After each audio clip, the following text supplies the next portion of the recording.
Assalamualaikum warahmatullahi wabarakatuh.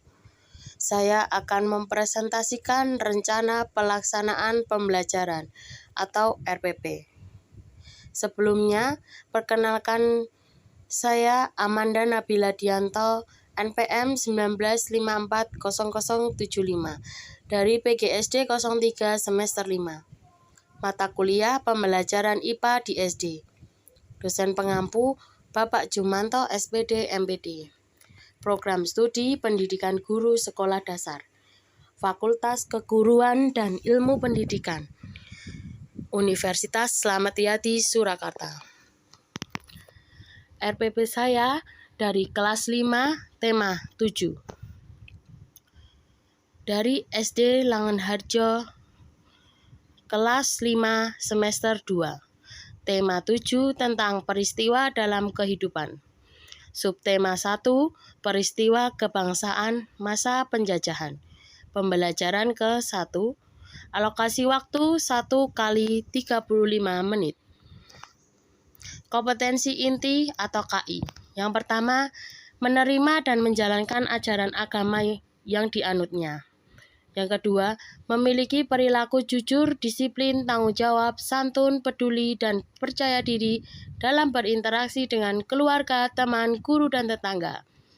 Memahami pengetahuan faktual dengan cara mengamati atau mendengar, melihat, membaca, dan menanya berdasarkan rasa ingin tahu tentang dirinya, makhluk ciptaan Tuhan, dan kegiatannya, dan benda-benda yang dijumpainya di rumah dan di sekolah.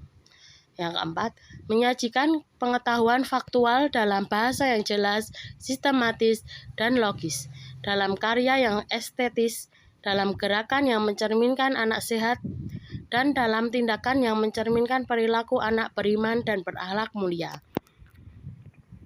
Indikator dan KD. KD dan indikator muatan pelajaran IPA. 3.7. Menganalisis pengaruh kalor terhadap perubahan suhu dan wujud benda dalam kehidupan sehari-hari. 4.7. Melaporkan hasil percobaan pengaruh kalor pada benda. Indikator 3.7.1. Menganalisis pengaruh kalor terhadap perubahan suhu dan wujud benda dalam kehidupan sehari-hari. 4.7.1. Melaporkan hasil percobaan pengaruh kalor pada benda. KD dan indikator muatan pembelajaran IPA. KD 3.4. Mengidentifikasi faktor-faktor penting penyebab penjajahan bangsa Indonesia dan upaya bangsa Indonesia dalam mempertahankan kedaulatannya. 4.4. Menyajikan hasil identifikasi mengenai faktor-faktor penyebab penjajahan bangsa Indonesia dan upaya bangsa Indonesia dalam mempertahankan kedaulatannya. Indikator 3.4.1. Mengidentifikasi faktor-faktor penting penyebab penjajahan bangsa Indonesia dan upaya bangsa Indonesia dalam mempertahankan kedaulatannya. 4.4.1. Menyajikan hasil identifikasi mengenai faktor-faktor penting penyebab penjajahan bangsa Indonesia dan upaya bangsa Indonesia dalam mempertahankan kedaulatannya. Muatan pembelajaran bahasa Indonesia. KD 3.5. Menggali informasi penting dari teks narasi sejarah yang disajikan secara lisan dan tertulis, menggunakan aspek apa, di mana, kapan, siapa, mengapa, dan bagaimana. 4.5. Memaparkan informasi penting dari teks narasi sejarah mengenai aspek apa, di mana, kapan, siapa, mengapa, dan bagaimana, serta kosakata baku dan kalimat efektif. Indikator 3.5.1.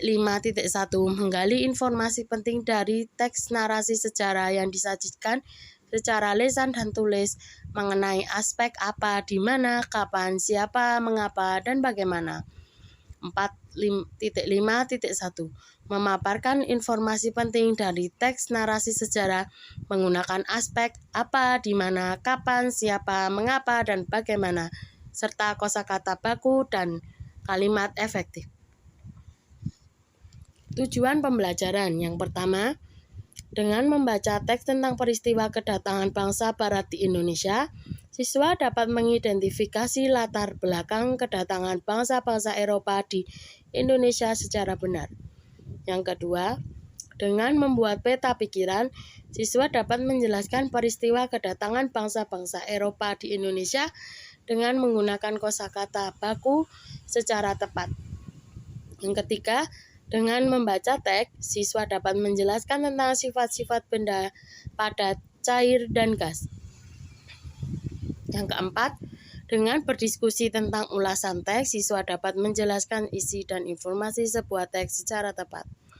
Yang kelima, dengan melakukan percobaan, siswa dapat menunjukkan percobaan sifat wujud benda padat, cair, dan gas. Materi pembelajaran yang pertama, teks tentang peristiwa kedatangan bangsa Barat di Indonesia. Yang kedua, peta pikiran, siswa dapat menjelaskan peristiwa kedatangan bangsa-bangsa Eropa di Indonesia dengan menggunakan kosakata baku. Ketiga, teks tentang sifat-sifat benda padat, cair, dan gas. Yang keempat, percobaan menunjukkan perbedaan sifat wujud benda padat, cair, dan gas. Metode pembelajaran. Pendekatan saintifik. Pendekatan saintifik adalah pendekatan berpusat pada siswa. Misalnya, mengamati, menanya, mencoba, dan mengkomunikasikan. Model pembelajarannya Problem Based Learning atau PBL, merupakan model pembelajaran yang dapat membantu peserta didik untuk aktif dan mandiri dalam mengembangkan kemampuan berpikir, memecahkan masalah melalui pencarian data sehingga diperoleh solusi dengan rasional dan autentik. Metode yang digunakan yang pertama, simulasi, percobaan, ceramah, diskusi, bermain gambar, penugasan, dan tanya jawab. Langkah-langkah pembelajaran. Langkah-langkah pembelajaran yang pertama ada pendahuluan. Pendahuluan isinya adalah religius, yaitu doa-doa. Nasionalis, yaitu menyanyikan lagu Indonesia Raya. Integritas, yaitu membaca atau literasi. Yang terakhir diberikan ice breaking. Alokasi waktunya 5 menit. Inti dalam kegiatan pembelajaran yaitu siswa diberikan soal-soal materi-materi dengan kapasitas waktu 25 menit. Penutup ditutup dengan doa dan menyanyi lagu dengan waktu 3 menit. Evaluasi pembelajaran. Evaluasi pembelajarannya diberikan LKPD atau lembar kerja peserta didik. Seperti contoh ini, LKPD-nya ada 2, esai dan pilihan ganda. Sumber belajarnya dari buku, ada buku guru dan buku siswa. Sekian presentasi dari saya, kurang lebihnya mohon maaf. Wassalamualaikum warahmatullahi wabarakatuh.